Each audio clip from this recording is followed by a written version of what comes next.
چین کی جانب سے وارننگ دینے والے سب سے بڑے سسٹم کی تعمیر مکمل کر لی گئی۔ اب زلزلہ آنے سے پہلے 1 منٹ کے بجائے کچھ سیکنڈز میں شہریوں کو معلومات فراہم کر دی جائیں گی۔ چائنا ارتھ کویک ایڈمنسٹریشن کے سربراہ من یرین کے مطابق اس سسٹم کا مقصد شہریوں کو آنے والے زلزلوں کے بارے میں سیکنڈوں میں الٹی گنتی کے ساتھ اطلاع دینا ہے۔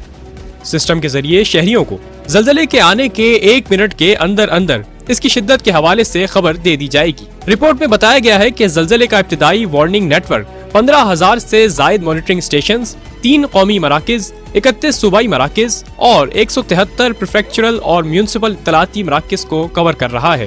اس حوالے سے من یرین کا کہنا تھا کہ زلزلے سے کچھ سیکنڈز قبل اطلاع کیے جانے کا مرکزی تعمیراتی کام مکمل کر لیا گیا ہے۔ اس نظام کا ابتدائی ٹرائل جنوبی مغربی چین کے سیچوان اور یونان صوبوں، شمالی چین کی بیجنگ اور تیانجن میونسپیلٹیز اور صوبہ ہیبی اور مشرقی چین کے صوبے فوجیان میں کیا جائے گا۔ اس نظام کے ذریعے زلزلے سے پہلے اطلاع دینے والا وارننگ نیٹ ورک ہنگامی نشریات، موبائل فون، ٹی وی اور خصوصی ٹرمینلز جیسے مختلف چینل سے معلومات جاری کرے گا۔